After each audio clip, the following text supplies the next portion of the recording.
Dominique Loridan qui va nous présenter une très belle conférence sur le leadership et le courage entrepreneurial. Donc, Dominique, je vais le présenter, qui est très connu à l'INCG, pur produit d'école de commerce. Dominique a choisi comme plan de carrière le voyage et les aventures humaines. Il partage son temps entre l'Algérie, la France et autres pays francophones. Il a été initié à de nombreuses traditions, dont deux qui l'ont particulièrement interpellé, le kendo, tout d'abord, un art martial japonais de pratique du sabre et le conseil de sages des peuples premiers au cœur de la prise de décision. Il a ainsi développé un concept de leadership très innovant, Tejmath, au carrefour de la tradition et de la modernité, dont le principe est que chacun est à la fois apprenant, maître et acteur de son projet. Il intervient aujourd'hui auprès de dirigeants d'entreprises et de PME en Europe francophone, au Maghreb, en Afrique, sur des sujets de développement et de conduite de changement. Il propose aux leaders une réflexion sur eux-mêmes, sur leurs équipes et sur leur processus de décision.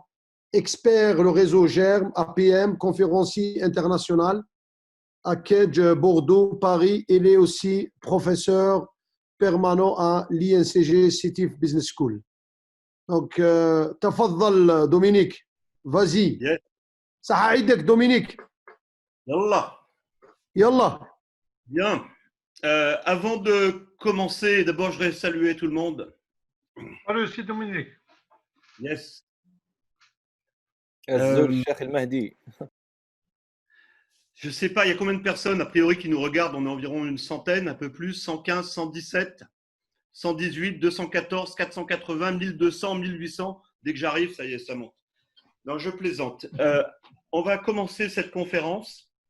Cependant, j'ai besoin à ce que tous nos auditeurs puissent se brancher sur l'outil que je vais leur donner, qui s'appelle Mentimeter et qui va apparaître sur votre écran. Vous allez tous rentrer l'application www.menti.com et je la mets directement sur l'écran pour que vous puissiez la voir tout de suite dans quelques secondes. Et on va se servir de cet outil parce que la conférence est interactive. Ok, donc je vais partager mon écran à l'instant. Est-ce que tout le monde le voit? Ali, tu me confirmes que l'écran est bien partagé dans quelques secondes. Le voici, le voilà.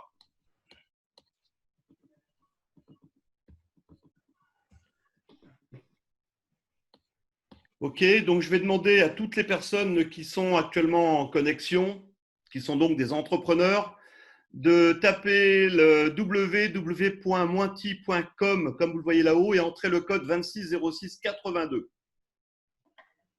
www.menti.com. Utilisez les codes 260682 et pour voir si vous utilisez bien l'outil, parce que ça va être une conférence interactive, vous mettez comment ça va dans votre tête. Sénateur, tu peux jouer aussi. Hein. Je te regarde, là, je te vois, je t'ai en visu. Hein. Donc, Fateh, à toi de jouer. Tu as intérêt à jouer parce que je vais tout de suite voir ta météo. Donc, vous mettez votre météo, vous choisissez comment vous êtes dans votre cœur actuellement, comment ça va cet après-midi. Donc, je rappelle www.mointi.com, code 260682 et vous choisissez votre météo.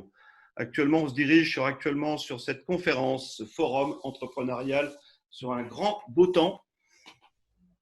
Brouillard et pas de visibilité, ça commence à rentrer à une cinquantaine d'inserts, je commencerai à limiter le jeu. Grand beau temps, on sent que nos invités ont le moral, ce qui est une bonne nouvelle pour entreprendre. Oh là là, il y a un très grand beau temps, la météo est formidable sur ce réseau. Il y en a qui sont en tempête apocalyptique, là, c'est la fin du monde.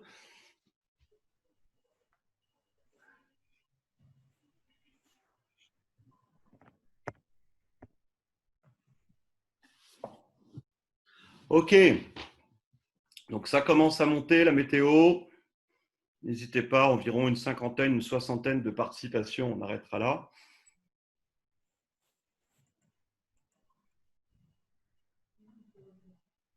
Bon, le grand beau temps est présent, hein, tout de même. Hein. Alors, c'est intéressant de faire cette météo parce que ça montre un peu l'état d'esprit des hommes et des femmes qui nous écoutent actuellement. Et il est vrai que la météo personnelle est au cœur, je dirais, du navire de l'entrepreneuriat. Et quand j'ai un baromètre qui est en gros beau temps, je peux y aller. Ça me donne le moral, le vent est établi, la mer est calme, je peux avancer, mon cœur est calme, mon âme est calme. Yallah, on va pouvoir partir. Ok, donc on voit qu'on a plutôt une météo très favorable pour engager ce qui suit. Je vais vous inviter maintenant à regarder un outil. On va rencontrer quelqu'un qui va nous parler un peu de risque. On va parler de courage aussi. Donc, je vous mets ce nouveau partage.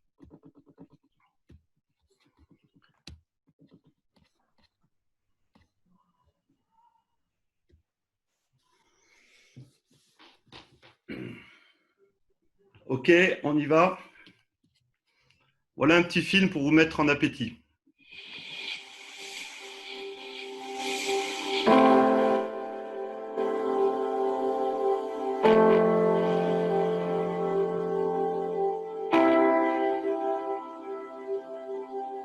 Trop d'habitudes, trop de réflexes nous condamnent à la répétition, à une vie sans saveur.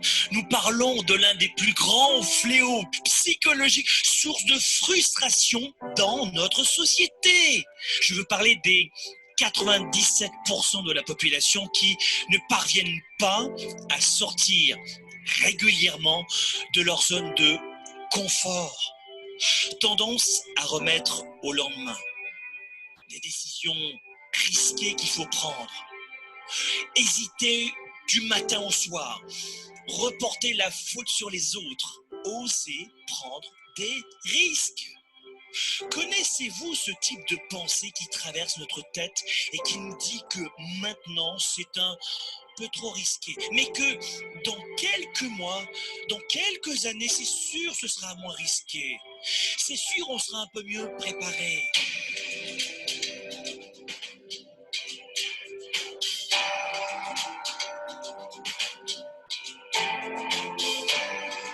Prendre des risques, ça vaut le coup, même si le risque n'est pas spectaculaire.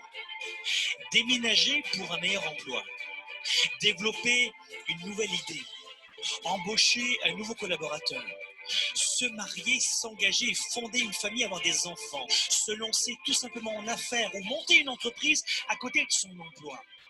Ne rejoignez pas cette sclérose collective. Ne rejoignez pas ce no man's land pétrifié par le doute et l'immobilisme. Pas de prise de risque, pas de vie.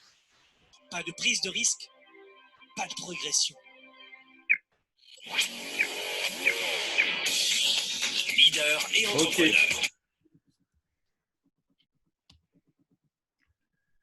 Alors, quand vous regardez cette vidéo, évidemment, vous êtes tout de suite interpellé. Il est évident que les 150 personnes ici présentes sont des personnes qui sont là aussi pour entreprendre. Alors, pour nous arrêter un peu sur une définition commune, entreprendre, j'ai choisi de prendre 4 propositions. Un, c'est de mettre à exécution un projet. N'importe quel projet, comme l'a dit la petite conférence tout à l'heure, le fait de se marier, c'est une entreprise.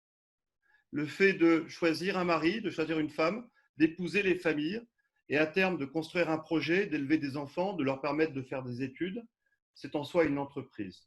C'est l'une d'ailleurs des plus délicates à créer. La deuxième information que j'aimerais partager avec vous, c'est de prendre la résolution de faire une chose et de la commencer. Entreprendre passe déjà par une intention. Et cette intention, elle n'est pas nécessairement dans la tête. Elle est dans le cœur, elle est dans le ventre, elle est dans ce que les Japonais appellent le hara. C'est quelque chose qui vient d'en bas, c'est quelque chose de profond, et c'est quelque chose qui nous appelle. On va revenir tout à l'heure.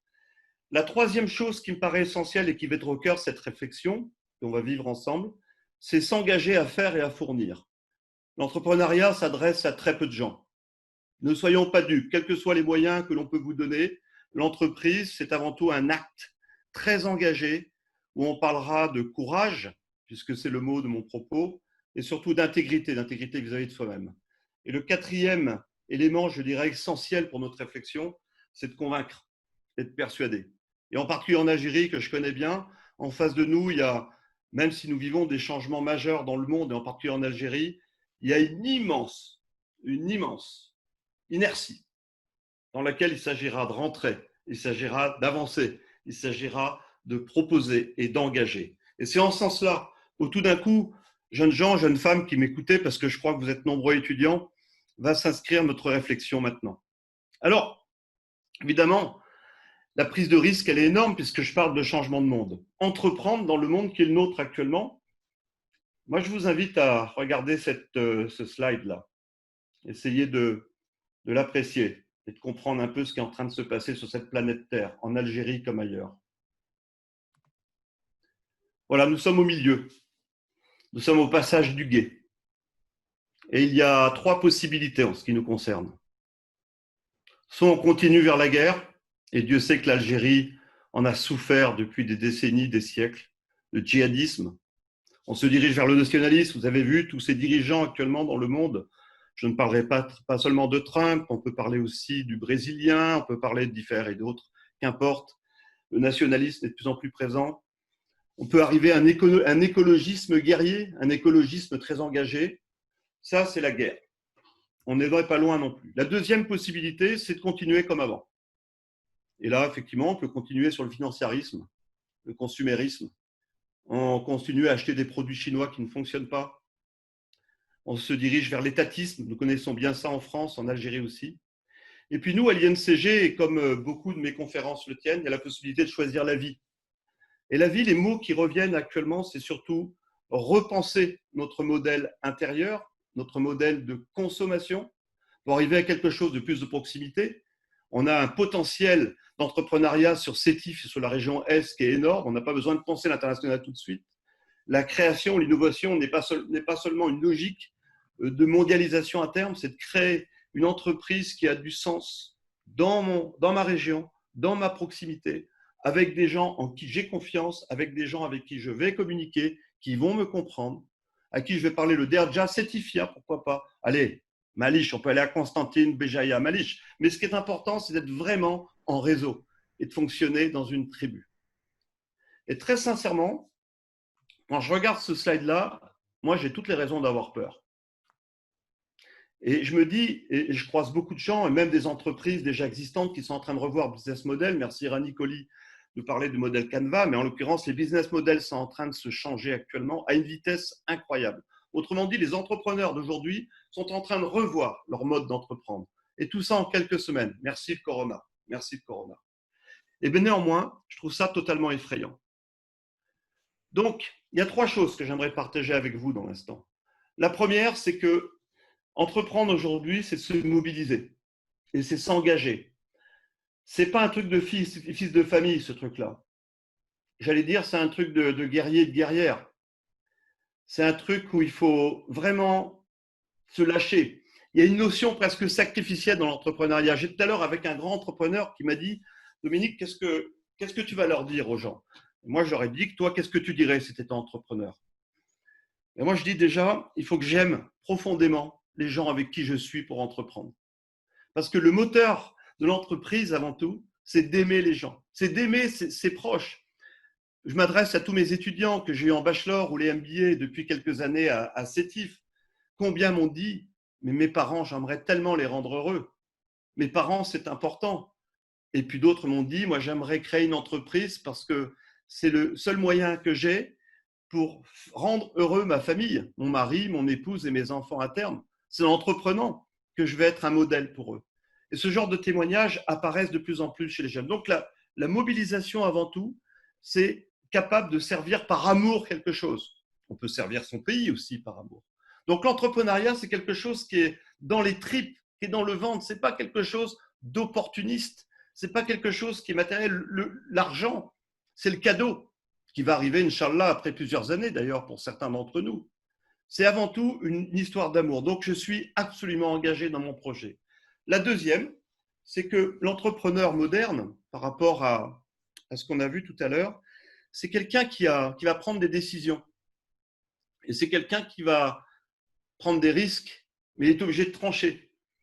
Un entrepreneur, il va se séparer de beaucoup de gens qui sont en train de le nuire actuellement. Il y a des gens toxiques autour de nous. Il y a des garçons et des filles qui disent bah, écoute, pourquoi tu travailles? Là, ça ne sert à rien. Viens, on part en Béjaïa, on va faire la fête toute la nuit. Non, là, j'ai un business plan à monter. J'ai un rendez-vous avec le banquier dimanche et j'ai vraiment envie de le préparer. Allez, arrête avec tes. Voilà. Et tous ces gens-là qui vont être présents, y compris tous ces pessimistes qui ne risquent rien et qui vont dire ça ne marchera jamais ton projet. De toute façon, en Algérie, avec la loi des finances actuelle, ce n'est même pas la peine de penser à quelque chose. Tu veux faire une start-up avec des moyens monétiques modernes, mais tu as vu d'où on vient, on est encore au XXe siècle, etc., etc. Et la troisième posture, effectivement, c'est que chaque décision peut nous plonger dans l'échec absolu. Ça veut dire la perte de mon entreprise, la perte de mon capital, la perte de mon travail, de mon investissement. Donc, tout d'un coup, j'ai besoin fort de ces trois éléments, de me nourrir d'une énergie particulière pour engager l'action. Et ce moment-là revient à ce que je suis profondément. Alors nous sommes des Algériens, pour la plupart des gens de l'Est, parce que c'est autour de l'INCG que ça se fait. Et avant tout, on a une identité algérienne, Maghreb. Certains se revendiquent d'une identité arabe ou kabyle, qu'importe. L'idée, c'est que fondamentalement, quand je me revendique de mon identité en tant qu'entrepreneur, je suis à l'intérieur de ma maison. D'accord? La maison, en japonais, on dit ochi, intérieur, quelqu'un à l'intérieur de ses frontières. L'entrepreneur ne peut pas être à l'intérieur de ses frontières. Le confinement, nous l'avons vécu, c'est formidable, ça nous permet de développer des choses, mais c'est très, très sécurisant, le confinement. C'est le pain béni pour des entrepreneurs à devenir. Ça permet de réfléchir, de poser les choses. Mais quand il s'agira d'agir, quand il s'agira de créer son entreprise, il faudra sortir de la maison. En japonais, on dit soto. Et tout d'un coup, entreprendre, c'est quelque chose qui est étranger à mon confort. C'est quelque chose qui n'est pas dans le cadre de ce qu'on m'apprend.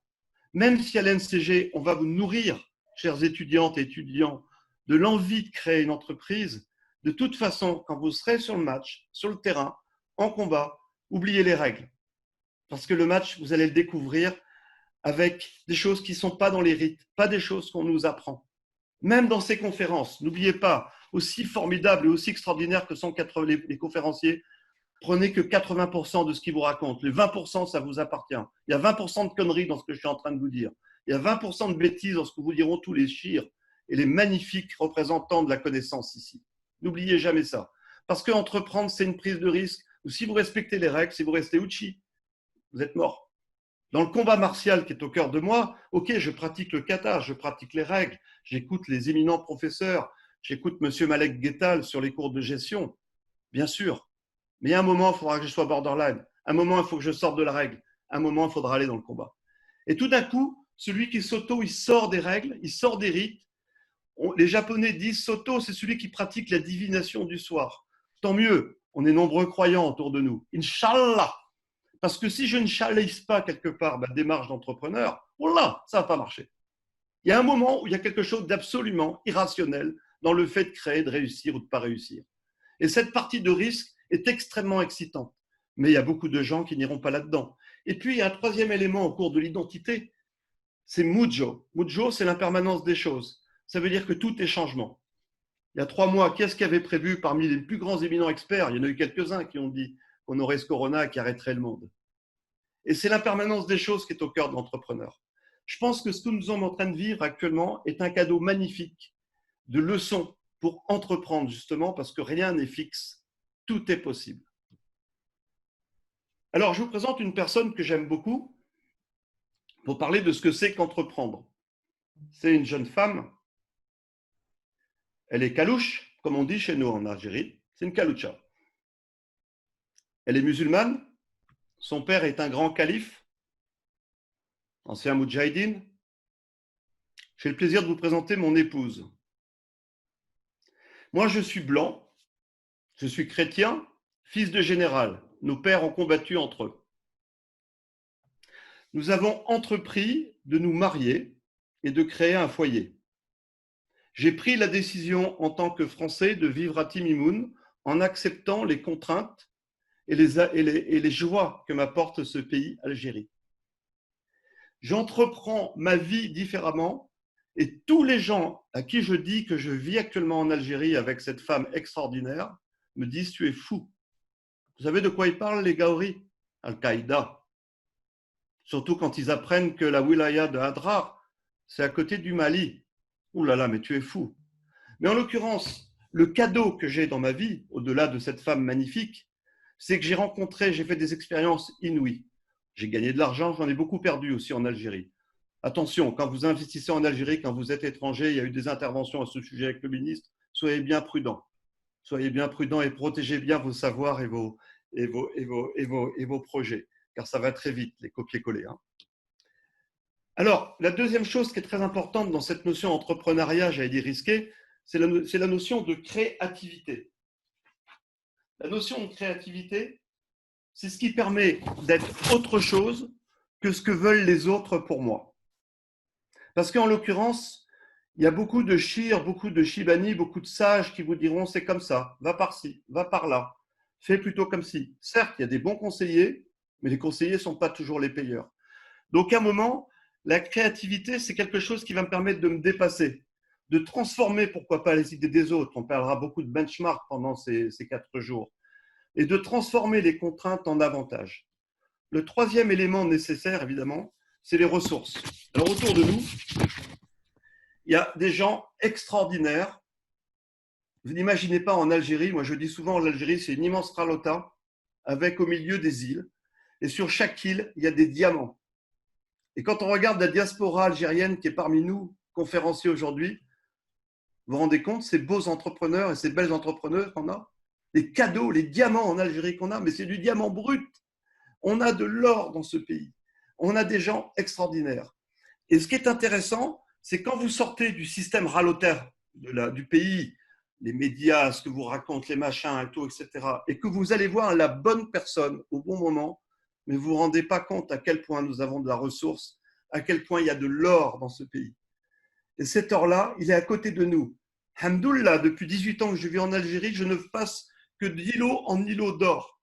Je suis ébloui par la beauté et la qualité des gens chez nous. Encore faut-il faire le mouvement et donc prendre le risque d'aller les voir. Si effectivement je reste devant Netflix, je m'adresse devant les étudiants ou à rester dans le discours, je dirais, traditionnel des médias occidentaux, orientaux, c'est sûr que ce n'est pas la peine d'entreprendre. Hein. Vous arrêtez le match. Hein. Allez voir les gens à côté de vous. Allez discuter avec des hommes. Il y a même des gens parmi vous, j'en reconnais quelques-uns ici dans cette noble assemblée, qui font de la politique. Je peux vous assurer qu'ils le font bien. Là aussi, il y a de l'or. Là aussi, il y a de l'or. La quatrième chose très importante, c'est le droit à l'erreur. Alors, voilà quelque part quelque chose qui va vous faire rire, chers amis d'Algérie, puisque vous avez reconnu mon Premier ministre et mon Président. Et vous avez vu que sur la gestion de l'entreprise Corona, ou la gestion de la crise Corona, qui est une entreprise en soi, parce que franchement, j'aimerais pas être à leur place à l'exécutif. Hein. C'est une sacrée job qu'ils font les garçons et les filles là-haut, là, à l'exécutif français. Écoutez, j'ai beaucoup de respect aussi pour l'exécutif algérien parce que je trouve qu'ils se démerdent bien. Ils font du bon travail aussi. Vous pouvez en penser ce que vous voulez, mais quand on a une vision macro de ce que peut être la gestion de projets avec les notions d'erreur qui sont au cœur même de l'entrepreneuriat, je vous promets qu'on n'a pas que des gens mauvais autour de nous. Il y a pire. Il y a pire. Hein. Je n'aimerais pas être brésilien aujourd'hui, par exemple. Je préfère 1000 fois être timimounien. Hein. Tout ça pour dire que le droit à l'erreur fait partie absolument de la mise en route de votre projet d'entreprise. Et ce droit à l'erreur, souvent quand on entreprend, on est beaucoup dans la culpabilité parfois parce que ça n'aboutit pas tout de suite. Est-ce que j'ai fait de mon mieux? Est-ce que j'ai fait vraiment ce qu'il fallait? Et combien de culpabilité, que de culpabilité sur nos erreurs du passé. Et puis il y a les méchants et les victimes, les salauds et les victimes. Hein, rappelez-vous, les vilains du pouvoir, ceux qui ne sont pas au pouvoir, les vilains du système, contre le système. On est toujours obligé d'appartenir à un camp. Donc, il est justifié à un moment que le futur chef d'entreprise, il n'ait pas envie de bouger. Il n'a pas envie de bouger. Parce qu'il est toujours pris entre deux visions, deux schémas de vie. Et là, moins de prise de risque, il y a un procès à la clé. Et c'est ça aussi qui est important, c'est de comprendre que si je ne m'autorise pas le droit à l'erreur, je ne peux pas entreprendre. Alors, évidemment, il y a une posture de celui qui est entrepreneur. Je vais vous inviter à venir sur le Mentimeter. Je vais le remettre à l'instant.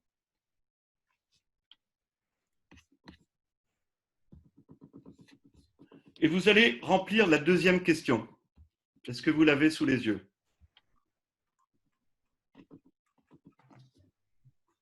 Alors, je suis en attente du public. Effectivement, Ali Mansouri me dit, est-ce qu'on est vraiment dans le match? On va y aller. Moi, je ne voudrais pas parler d'entrepreneuriat au sens technique. J'ai envie de parler d'énergie. Je veux parler avec le ventre et je veux vous parler avec votre âme comme je suis en train de parler avec vous. Donc, Ali, je te rassure, il s'agit de découvrir ce que c'est que l'engagement dans l'entrepreneuriat. Et c'est de cette énergie-là, de cet esprit-là que j'aimerais partager avec vous. Et donc, on regarde tous les mots qui sont là, qui sont présents ici. Donc, les gens ici sont venus pour plusieurs choses. Curiosité, découvrir, apprendre, learning, exploring.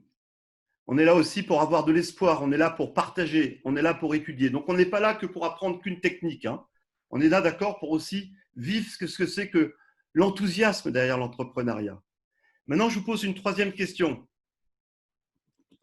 Si je vous avais donné 1 million d'euros, qu'est-ce que vous en feriez?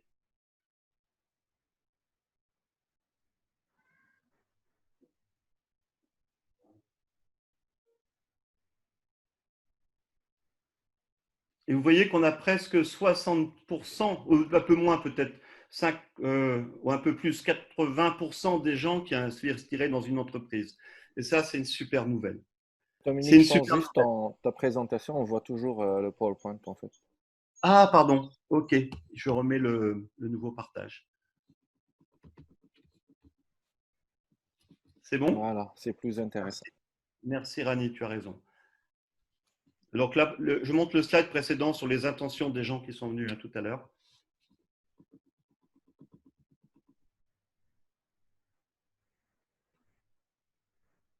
Donc, on parle bien de leadership et d'entrepreneurship. OK. Et enfin, on s'aperçoit que plus de 80% de notre public, si on leur donne 1 million d'euros aujourd'hui, crée une entreprise innovante. Et donc, on est bien dans le bon public. Ali, je nous rassure, on est bien dans la bonne route. On continue notre petite balade. Vous êtes OK avec ça? Ali, modérateur, est-ce que tu veux me poser une question? Est-ce que tu veux intervenir à ce niveau-là de la réflexion?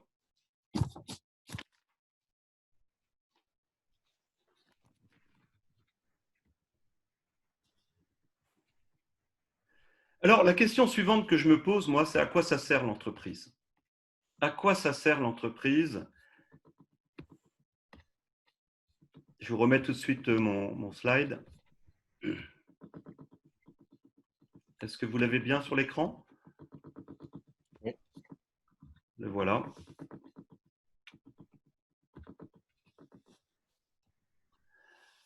Alors évidemment, on pourrait se poser la question de savoir si on veut rester dans la sidération du moment.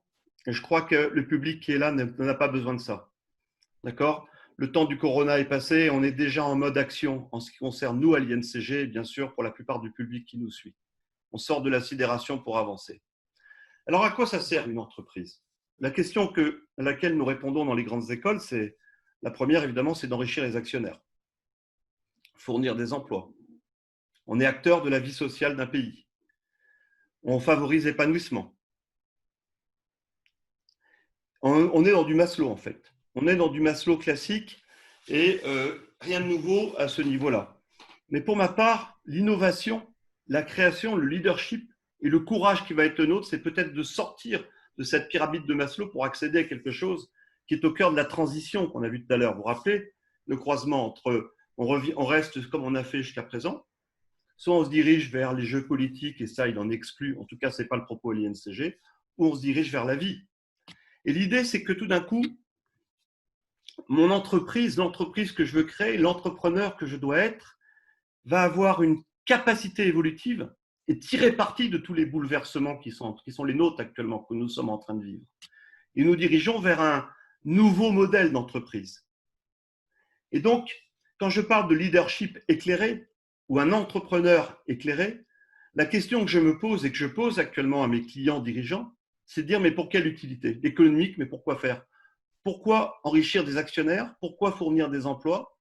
Pourquoi participer à l'épanouissement de gens si on ne va pas un peu plus loin derrière? Et à cette question que j'ai posée aux dirigeants, voilà ce qui ressort précisément de toutes les remarques. La première, c'est on veut, nous, le développement d'un ensemble social. D'accord? Créer une entreprise en Algérie avec les Algériens, avec sa gouvernance, tous ensemble. La deuxième chose qui revient, c'est de faire un développement durable. La nouvelle génération, aussi bien d'ailleurs à Adrar, à Timimoun, avec qui je communique beaucoup, sont très préoccupés par la qualité de leur oasis, la gestion des eaux, la problématique de la gestion de l'énergie à terme dans leur région. Il y a beaucoup d'inquiétudes. Et eux se positionnent en tant que futurs entrepreneurs sur une vision écologique et de développement durable. On l'observe beaucoup, bien sûr, dans le Nord. La troisième chose, c'est que ils me disent, moi, je n'ai pas besoin de créer un gros business. Moi, je veux créer une entreprise discrète, une entreprise qui marche bien, épanouissante et qui protège les miens. Je veux que mes salariés se sentent bien. Je veux que ma famille soit nourrie. Je ne cherche pas néanmoins nécessairement une grande expansion. Je veux juste créer une entreprise innovante, propre, belle et qui me permet de vivre heureux avec les miens, avec mon entourage, avec ma région. Et le nouveau critère qui apparaît dans ces entrepreneurs courageux, c'est le savoir devenir. Qu'est-ce que je vais devenir derrière mon entreprise? Ce n'est pas tant le fait d'obtenir un compte d'exploitation et un résultat positif à la fin d'une année, mais c'est qu'est-ce qui va se passer après. Et ce n'est pas le fait de maintenir une activité, mais développer une activité pour le bien commun. Donc, ce que disent les dirigeants dans cette réflexion, ceux qui se dirigent vers la vie, la première chose, c'est de me grandir en me changeant moi-même. Et j'oublie un peu tout ce qu'on m'a dit dans le passé. Et la deuxième chose, c'est changer mon organisation, c'est de penser mon organisation différemment. C'est de créer un business model contributif au bien commun. C'est une stratégie d'entreprise qui intègre les besoins de mes enfants. C'est-à-dire quand je crée mon activité, je dis, est-ce que mes enfants seront les winners demain? Et d'un certain point de vue, si je n'intègre pas les besoins de mes enfants dans ma vision du monde en tant qu'entrepreneur, ben je compromets mon intégrité de parent, de mari, d'épouse, de citoyen. Et donc, cette question fait sens aujourd'hui dans l'entrepreneuriat nouveau.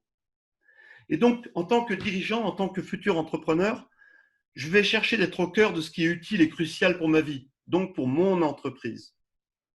Et dans cette entreprise, je vais faire en sorte que tout le monde puisse s'engager, s'accomplir, être heureux.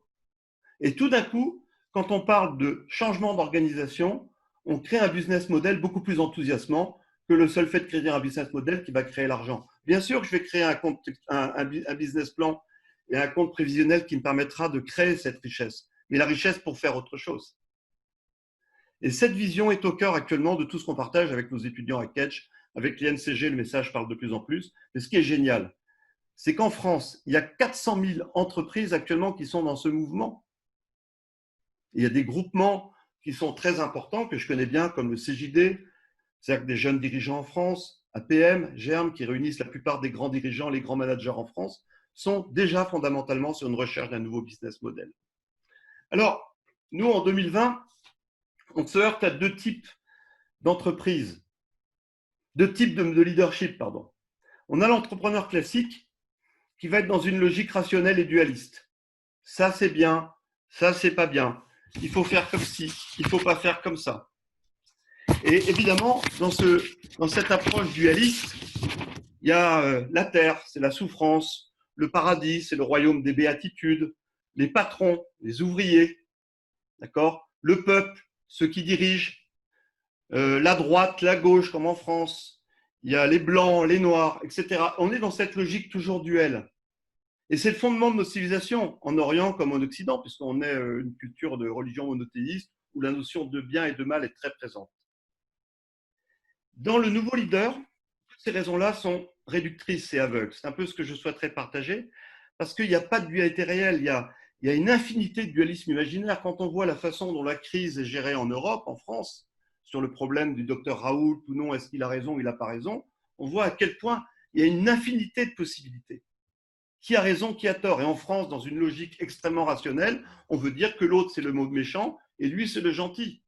Chacun de ces hommes, quel qu'il soit, mettre à exécution un projet. Il y en a un qui sauve quelqu'un avec un choix médicament. C'est un entrepreneur, il a pris une décision. Et en face, il y a une autre dualité. Il y a autant de dualités possibles. Et l'entrepreneur que vous êtes, l'entrepreneur en devenir que vous allez faire, vous allez devenir, ça ne sert à rien de débattre. Écoutez votre cœur, marchez avec votre trip, suivez les cours à l'INCG, écoutez bien certains banquiers et pas tous, et puis après, faites votre chemin. D'accord? Il y a tellement de possibilités actuellement dans le monde de l'entrepreneuriat. Alors, ce que je voudrais partager avec vous, c'est cette équation qui me nourrit ces temps-ci. C'est qu'il y a la notion de entrepreneur, excusez-moi, j'ai mis un L et non pas un E, entrepreneur. Il y a d'abord moi et mon identité qui représente, excusez-moi, je me suis trompé dans les lettres parce que je suis parti de l'anglais au français. Moi et mon identité, quel est mon profil de créateur? Disons que mon profil de créateur, ça va jouer sur 30%.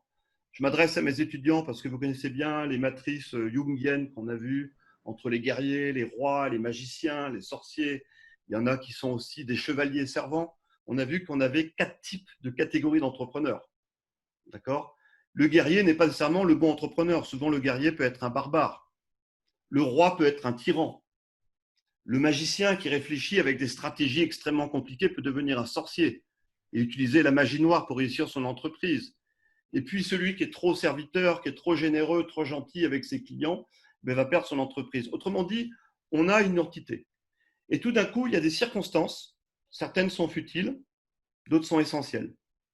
Moi, je trouve qu'actuellement, on a une chance extraordinaire de pouvoir entreprendre. Parce que cette Algérie nouvelle, elle est à nous. Il y a tout à inventer, tout réinventer dans ce pays-là. Et faisons-nous ce cadeau de l'opportunité et non pas de la difficulté. Et ensuite, V qui représente 50%, je dirais, de notre entrepreneuriat, c'est notre défi. Ça s'appelle mouiller le maillot. Ça s'appelle aller sur le terrain. Et ça, ce n'est pas toujours dans les livres. Et c'est ce courage dont j'aimerais qu'on parle maintenant pour conclure mes propos. Alors, le nouveau entrepreneur au quotidien, d'abord, il travaille beaucoup son réseau. C'est important d'avoir un très beau réseau. Il y en a énormément qui sont en place grâce ce dernier temps. Je vois que la plupart d'entre nous et la plupart des étudiants se nourrissent beaucoup de leurs réseaux sociaux. D'autre part, et c'est ce que je disais tout à l'heure, j'amplifie les exceptions aux problèmes, je sors de la règle. Attention, le monde change, ça va très très vite. Plus vous réfléchissez, plus vous perdez du temps. Analysez vite, décidez, analysez lentement certes, mais décidez vite. Parce que de toute façon, demain, votre décision sera déjà prise par quelqu'un d'autre. Soyez attentifs au succès de vos concurrents, regardez les success stories, appréciez-les, applaudissez-les, contactez-les, les rencontrez-les, parce que c'est ces gens-là aussi qui vont vous nourrir d'une belle énergie. Soyez positifs et dites merci. Dites merci à tous ceux qui vous entourent, dites merci à vos anciens, dites merci à vos parents surtout, même s'ils vous ont raconté parfois des bêtises. Parce que c'est grâce aussi au fait que vous avez été résilients de ce qu'ils vous ont appris, qu'aujourd'hui vous êtes devenus des garçons et des filles honorables. Et puis je fais confiance.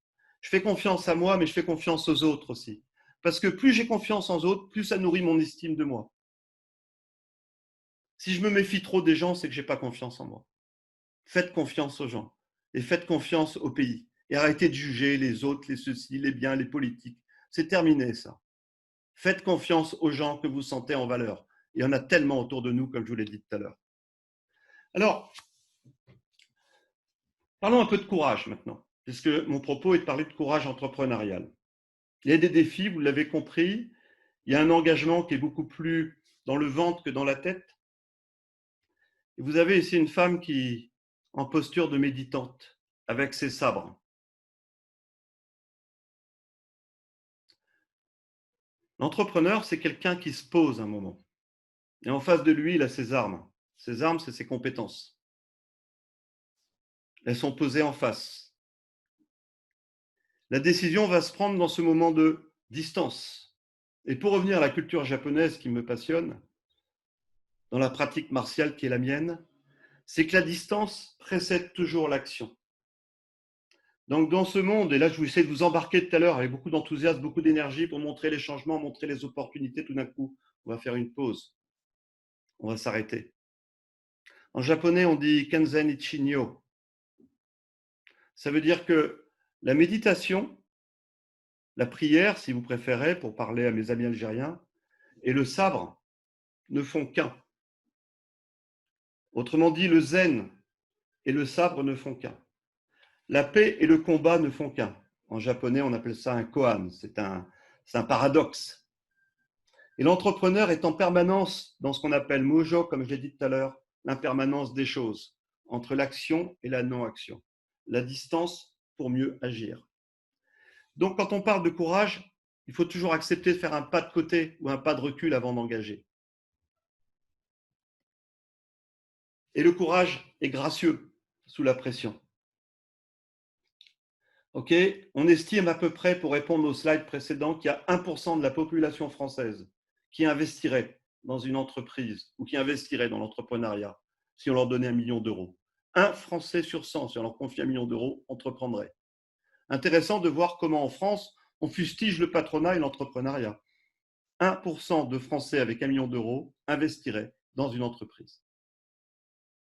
Et nous, on est près de 80% dans ce groupe. Vous voyez la bonne nouvelle ? Néanmoins, une pression énorme au regard des enjeux qui sont les nôtres. Et ce courage, il s'exprimera, il se validera dans la pression. C'est au moment de l'adversité, c'est au moment où on sera dans l'action, au moment où le banquier me refusera mon prêt, au moment où certains hommes ou femmes vont dire ton projet est complètement ridicule. C'est là que je vais montrer que je suis courageux. La deuxième vertu qui est essentielle dans cette mission, c'est d'arrêter de réfléchir. Sentez les choses, intuitif. Il y a des gens, il ne faut pas y aller. Ce n'est pas besoin de faire une analyse longtemps. Il y a des gens, ils n'ont pas vos valeurs. N'y allez pas, s'il vous plaît, n'y allez pas. Quand le banquier vous prend de haut en vous demandant, monsieur, vous n'avez pas votre cravate, votre dossier ne sera pas étudié, mais fuyez cette banque et dénoncez-la sur les réseaux sociaux. Ce n'est pas votre truc, ce genre de personne. C'est terminé. Donc l'intuition, c'est quelque chose que je sens à un moment donné. Parce que moi, en tant que pratiquant de combat, d'arts martiaux, si je commence à analyser la pratique de mon adversaire, si je commence à réfléchir aux katas, autrement dit aux techniques nécessaires pour conduire mon combat justement, l'autre m'a déjà tué. Donc c'est parce que je suis entraîné, parce que j'ai une intention, que je vais réussir mon combat. La troisième chose importante, c'est la responsabilité individuelle. Ne cherchons pas des excuses dans le fait que mon entrepreneuriat soit réussi ou non. Si je réussis, c'est grâce à moi. Et si je me plante, c'est grâce à moi. Ne pensez pas au système qui va vous aider ou pas vous aider. Le but, ce n'est pas d'être avec le système ni contre le système, c'est d'être à côté. L'entrepreneuriat moderne qui est le nôtre, c'est avant tout d'engager avec les gens qui sont autour de vous. Et il y a néanmoins des gens autour de vous qui sont avec dans le système, dedans et dehors le système. On appelle ça in and out. Je suis dedans, je sors. Il y a des banquiers, il y a des hommes politiques, il y a des sages autour de vous qui sont dedans et à côté. Et ces gens-là vont vous aider. Le but, ce n'est pas d'opposer ni de faire, c'est décaler. Et c'est votre responsabilité, si vous avez un barrage, si vous avez un blocage, de décaler votre jeu et d'aller voir autrement, et d'aller voir une autre personne s'il le faut. Quatrième vertu essentielle, c'est la notion de bienveillance. C'est de penser que plus vous veillerez au bien des gens qui vous entourent, en particulier de vos fournisseurs, de vos clients, de vos institutions, de votre banquier, de votre wali, plus vous veillerez au bien de ces gens-là, plus ils seront attentifs à vous. Et moi, je parle de bien-être parce que je suis un sportif. Très sincèrement, dans le sport que j'ai pratiqué pendant des années, qui est le rugby, si nos coachs, nos managers ne prenaient pas soin de nous, on n'est pas bon sur le terrain. Ça me paraît tellement évident, mais pas une bienveillance de gentille, pas une bienveillance de bisounours, comme on dit, mais une bienveillance tranchée. À partir du moment où je rentre dans le cadre de mon projet avec mon intention et ma vision d'entreprise, et là-dedans, les gens qui intègrent ça, je suis bienveillant avec eux. Cinquième chose, c'est important, c'est l'ego. Je vous laisse méditer un peu sur ce slide qui est proposé par le professeur Albert Einstein.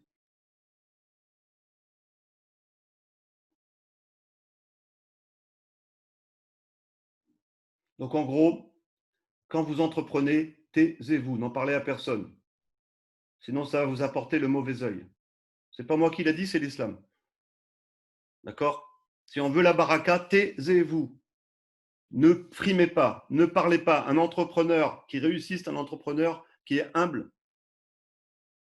On fera une troisième mi-temps ensemble, avec la belle voiture s'il le faut, mais après le résultat d'exploitation. Ne parlez pas trop au début, ou parlez que sur des réseaux pour vendre, bien sûr, mais surtout, pas trop d'ego. Voilà à peu près les vertus qui sont les nôtres dans le projet qui nous aligne aujourd'hui. On va parler d'entrepreneuriat pendant 3-4 jours. Soyez prêts et armés pour décaler tout ce qui va se passer.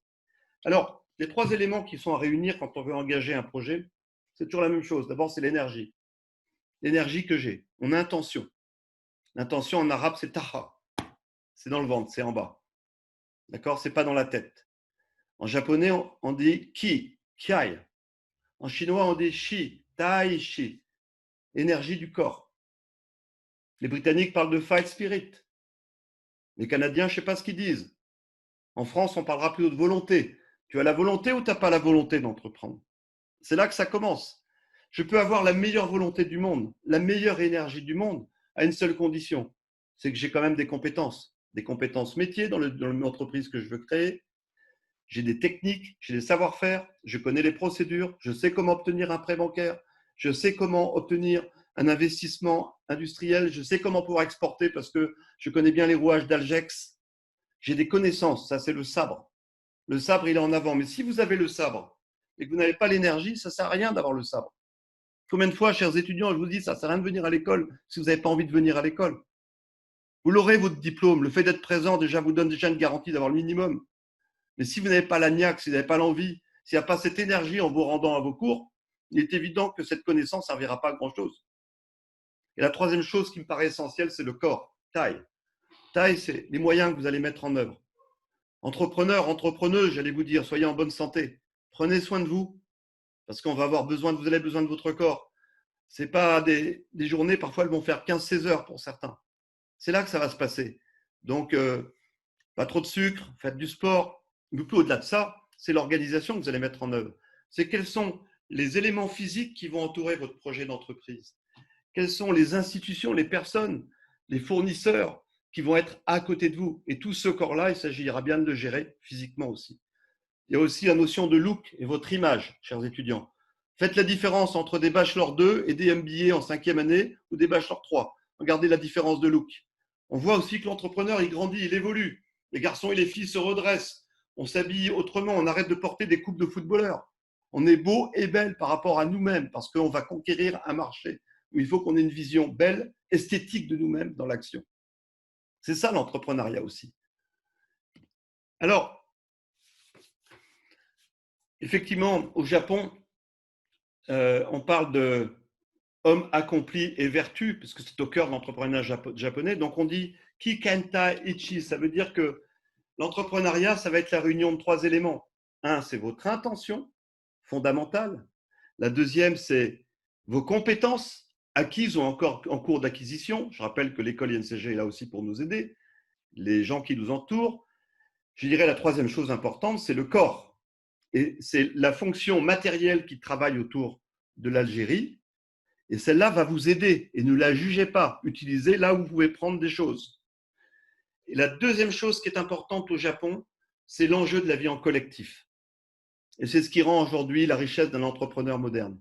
C'est qu'aujourd'hui, tous les jeunes gens, les jeunes filles que j'ai à Kedge, on le voit d'ailleurs au niveau des 3e années à l'INCG à Sétif, là, je ne sais pas, il y en a peut-être qui m'entendent, mais je pense à Amine, je pense à Salim, je pense à plein de gens, à Semoun. Tous ces gens-là, ils travaillent en réseau. C'est des petites entreprises familiales qui ont été reprises.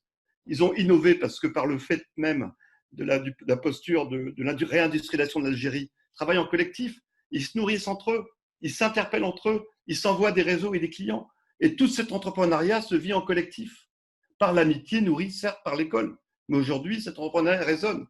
J'ai combien d'exemples de petites entreprises, de start-up qui ont été faites à l'INCG, où on démarrait péniblement à 30, 40 000, 50 000 dinars, et par le réseau uniquement créé par le collectif et l'intelligence des jeunes sétifiens, ces jeunes gens et ces jeunes filles, je ne dirai pas les noms, gagnent 500, 600 000, 700 000 dinars en restant chez eux, uniquement par la force du collectif.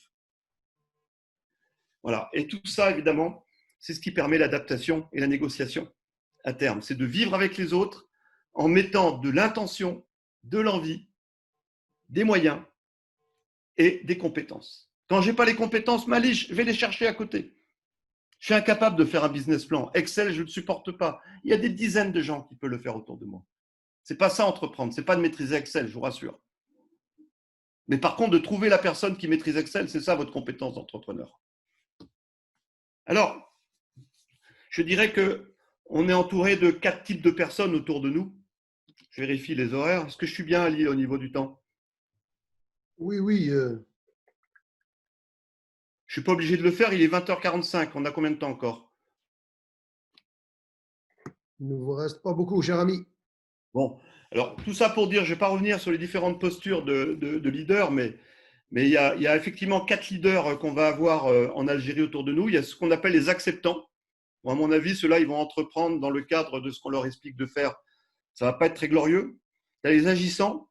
C'est des gens souvent qui désobéissent. Parfois, il peut y avoir des problèmes aussi avec le système. Et puis la troisième catégorie, c'est des gens qui sont hostiles à tout le système. Mauvaise attitude. Et les quatrièmes, c'est des gens qui sont trop favorables à ce système. Donc, quelque part, il faut être un peu dans les quatre, voyez-vous. Et si je peux me nourrir de ces 4 énergies, je suis un sacré bon entrepreneur. Si on regarde ça, rappelez-vous, pour ceux qui ont suivi nos cours, ont suivi les soft skills à l'école, il y a 4 types d'entrepreneurs. Tu as les rouges ardents, il y a les jaunes brillants, il y a les verts très calmes et les bleus frais. Si vous devez choisir un numéro 2 ou un actionnaire, si vous êtes rouge ardent, évitez de prendre un vert trop calme. Hein. Si vous êtes un chevalier, une princesse hyper brillante qui communique super bien, évitez de prendre un trop bleu frais. Alors, en ce moment, mettez-le en numéro 2, mais qui n'interviennent pas dans les comités de direction. Hein. Sinon, il va y avoir un problème. Hein. N'hésitez pas à vous nourrir de ces énergies différentes et de trouver votre complémentarité comme dans un couple. Hein. Je tiens à vous rassurer, dans le projet mariage, dans l'entreprise mariage, le rouge et le vert s'entendent très bien, le jaune et le bleu fonctionnent très bien parce qu'il y a l'amour.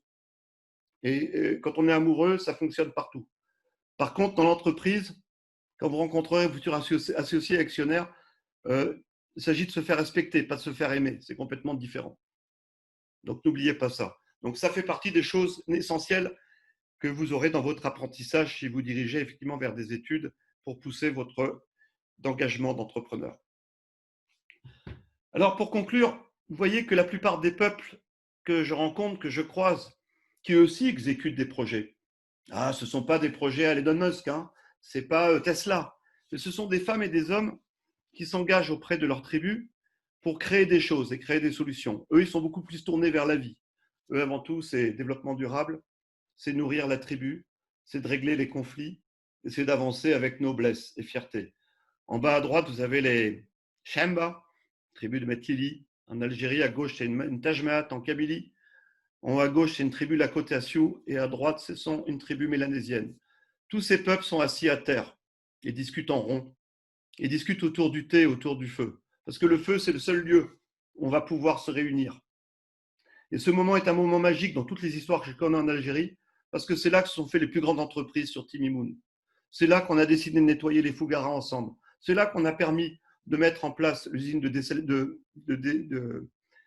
d'assainissement de Timimoun. C'est là qu'on commence à développer le principe associatif de la commune de Timimoun. C'est là qu'on commence à voir la possibilité d'aider les femmes dans l'artisanat traditionnel, quand on s'assoit autour du thé ensemble. Et les plus belles entreprises que j'ai vues dans ma vie, ok, je glorifie les grands business dont on va parler pendant 4 jours, mais c'est dans cette Taj Mahal, dans ce petit village de Kabylie, où tout d'un coup une grande décision est prise pour aider telle famille, pour l'aider à s'en sortir. Pour moi, c'est ça l'entrepreneuriat moderne aussi. Et voilà, et je voulais juste terminer que, puisqu'on parlait de grade, je pense que cet entrepreneur courageux, ce courage entrepreneurial est nourri par des grades. Et dans la vie, il y a 5 grades. Il y a 4 grades pour être entrepreneur. Le premier, c'est d'arrêter de juger les autres en fonction de leurs différences de peau, de couleur, de religion. Si vous commencez à penser que tout le monde est un peu comme vous, je vous promets que le monde est à vous. Le deuxième dan, c'est comprendre que tout ce qui vous arrive, c'est vous le responsable. Cherchez pas des excuses et n'allez chercher pas, surtout chez le politique ou chez le machin, l'excuse qui ne vous glorifie pas, qui ne vous aidera pas. Troisième chose, la plupart des grands managers, des grands leaders, des grands dirigeants que j'ai rencontrés sont des gens qui croient quelque chose qui les dépasse. Appelez-le comme vous voulez.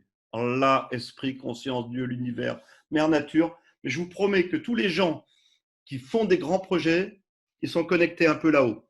Chacun, ça lui appartient. La quatrième chose, c'est apprenez à faire silence et venez à Timimoun vous détendre et vous reposer quand vous avez des gros projets.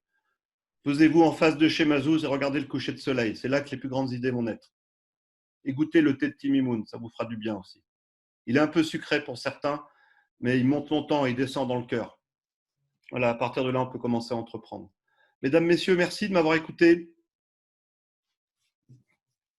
Et pendant ce temps-là, vous pouvez remplir le Mentimeter pour avoir la suite de nos réflexions que je repartage avec vous. Bravo, Dominique. Merci beaucoup, cher Dominique, pour cette belle présentation. Théorie, Ouais, je suis content parce que le mot courage apparaît maintenant sur l'écran. Vous l'avez sous les yeux?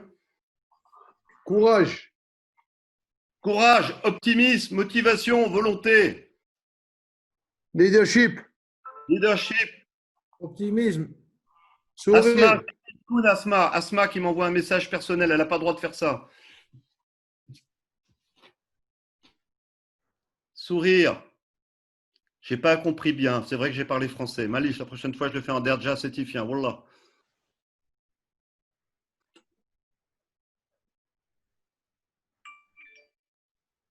Ok. Dominique, dans les messages, il n'y a pas de question.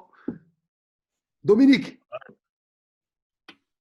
J'aimerais Dominique, bien poser une question s'il n'y en a pas d'autres qui nous précèdent. il n'y a pas de questions pour Dominique. Il n'y a que bravo Dominique. Merci Dominique. C'est pas ça. C'est de vous donner envie. C'est de vous donner envie, tous les étudiants, de suivre les conférences à venir parce qu'il faut nourrir le Ken. Le Ken, c'est le sabre. Et là, il faut mettre votre sabre en place maintenant. Hein, il faut nourrir votre sabre. Mais n'oubliez pas que ça ne suffira pas. Ça représente ce qu'on va partager avec vous pendant 4 jours, c'est 30% de l'entrepreneuriat. Après, il faut mettre le mental dedans. Et après, le corps. 7 jours, Dominique, pas 4 jours. 7 jours. Ouais, cher Ali, 7 jours. Le week, tu vas- les week. C'est la garda de Tejmat sous forme de Tejmat pendant 7 jours. Oh Il là, ne ça va manque être- que du thé là. Il ne manque que le thé et les embrassades. Ah, Shukran Bezef, merci à vous tous. Merci beaucoup, cher Dominique, pour la présentation. Il n'y a pas de questions pour toi. Les gens Non, non, te disent j'ai une bravo question. Dominique. Attends, Merci, Ali, Dominique. arrête Il y a arrête des de questions censurer. apparemment. Voilà. Il y a l'autre fille, les conférenciers aussi ont le droit de poser des questions. Ah, l'autre fille, l'autre fille. C'est l'autre fille. Oui, تفضل C'est bon. تفضل مرحبا. ouais. Merci. Salam Shalofi. Alaykoum salam, Dominique. Al Mubarak. Ça va bien, content de t'avoir vu et entendu. Ah, c'est un plaisir. C'est un plaisir. Et bravo pour cette présentation qui est unique, très originale et qui adresse le côté humain de l'entrepreneur, chose qui est très, très importante. On réalise que l'intelligence intellectuelle, analytique n'est pas suffisante. Il y a l'intelligence émotionnelle et l'intelligence spirituelle qui sont très, très importantes pour l'entrepreneur et l'innovation. Bravo pour ça. Avec Saha. Shukran Bezef. Venant de ta part, l'autre fille, ça me touche beaucoup. Et Dieu sait que tu as raison. Merci à toi. Mais en fait, j'ai une question pour toi, si je me permets de te tutoyer, si c'est possible. Oui, et, bien sûr. à faire la même chose. Ali apparemment tutoie tout le monde, donc c'est une. C'est C'est la l'esprit. règle, c'est la règle. C'est very easy, l'autre fille. C'est plus simple. C'est un campus, c'est pas une école.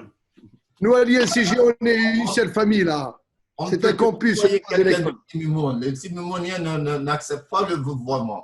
Donc, ça fait partie de la culture. Donc, ma question pour toi, Dominique, c'est quand tu parles de la culture japonaise, que j'aime beaucoup et je respecte énormément, et j'ai de très bons amis japonais, et qui en quelque sorte contient toutes ces valeurs que tu nous as décrites aujourd'hui, le courage, la capacité à prendre de la distance, mais à combattre aussi, etc.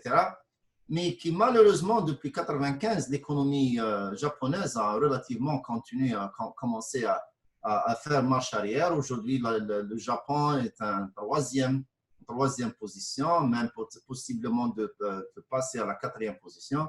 J'ai parlé à beaucoup de Japonais qui reconnaissent qu'en fait, le Japon n'est pas innovant comme on le pensait, du moins il n'est pas innovant dans l'âge de l'information et qu'en fait ils ont cédé la place à la Chine et qu'ils n'arrivent pas à se remettre. Bon, on parle de fait que c'est une population très âgée, mais je pense qu'il y a plus que juste l'âge et juste l'âge de la population. Et ça, je parle de témoignages de jeunes Japonais très éduqués, très innovants, avec lesquels je travaille directement. Donc, d'après toi, puisque le Japon est tellement, c'est une image de ces valeurs que tu as partagées avec nous, quelle est la raison du manque d'innovation au Japon? Alors, je sais que tu as largement la réponse, donc je préférais que tu répondes à ta propre question parce que tu l'avais abordée la dernière fois quand tu nous avais parlé d'innovation et de créativité lors de ta précédente conférence. Je partage absolument ton analyse et ton point de vue. Je ne répondrai pas à la question parce que je n'en ai pas la compétence intrinsèquement. Ce qui est sûr, c'est que par rapport à ce que tu dis sur ce qu'on appellerait le déclin du Japon, qui a cessé d'être aussi innovant en piquant, je rappelle les technologies, parce qu'on parlait tout à l'heure de HP et de Canon. En l'occurrence, Canon a copié-collé le système de rank Xerox avec les copieurs en papier ordinaire. Mais ce qui est sûr, c'est que le Japon, à la fin des années 90, ont supprimé la pratique des arts martiaux et des valeurs traditionnelles du Budo dans les écoles. Je rappelle que les arts martiaux étaient obligatoires dans toutes les écoles, de la maternelle jusqu'aux universités, y compris dans l'entreprise. Alors, l'exemple de Canon m'a parlé l'autre fille parce que j'ai travaillé pour ce groupe au Japon et mes patrons étaient japonais. Et franchement, c'est le pire management que j'ai vu dans ma vie. Ce n'est pas fait pour nous, les Méditerranéens. Oh là, il ne faut pas travailler avec les Japonais.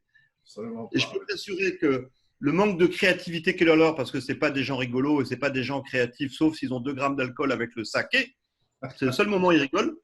Très sincèrement, les Japonais, ce n'est pas des gens créatifs. C'est des gens qui savent faire excellemment un travail industriel en sachant mieux faire, en innovant sur les technologies déjà existantes, beaucoup mieux que les propres créateurs. Je pense à la culture Canon, parce que nous, on a tout piqué à rank Xerox, mais on le faisait beaucoup mieux qu'eux. Et ce qui s'est passé, c'est quand les Japonais ont supprimé les arts martiaux dans les écoles et ont supprimé l'enseignement traditionnel traditionnel des arts Budo. Et ils se sont aperçus qu'il y avait une telle déliquescence dans la culture japonaise qu'ils l'ont remis obligatoire au cours des années 2004-2005 à l'école. Donc on peut repenser qu'il y aura une nouvelle vision, une nouvelle culture japonaise au regard des valeurs traditionnelles du Budo, le code samouraï. Mais je reste très prudent parce que là, comme tu l'as dit, tu la connais bien, la nouvelle génération, elle est déjà décalée.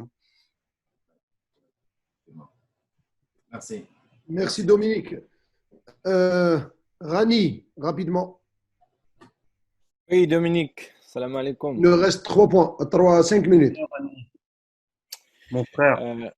Mon frère, effectivement, mais puis pour rendre à César et à Dominique, ce qui appartient à Dominique, c'est ce monsieur-là qui m'a instigé la piqûre de l'animation. Un jour, à Algex, qui est un département ministériel du commerce à Alger, m'a dit, viens co-animer avec moi parce qu'il y a 63 personnes dans la salle. Et de ce jour-là, la piqûre est devenue une morsure de requin, comme le disait l'autre fille. Et voilà ce que ça fait. Dominique, je te challenge sur le partage suivant. Je te laisse en compagnie des conférenciers participants regarder cela. Et juste pour avoir ton feedback là-dessus.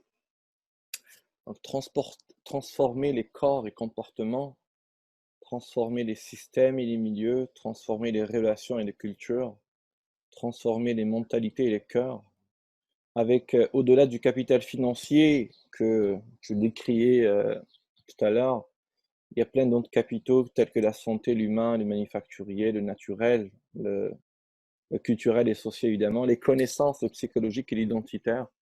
Bref, est-ce que ce nouveau mode, cette nouvelle gouvernance, est-ce que sortir de ce business as usual ne serait pas finalement un retour aux racines, comme tu l'as si bien invité, tout en allant vers un nouveau paradigme économique qui est, d'ailleurs, c'est le nom qu'on donne à ce framework, l'économie de la sagesse, c'est l'économie de la bienveillance. Donc, c'est à la fois un partage, mais aussi un challenge intellectuel.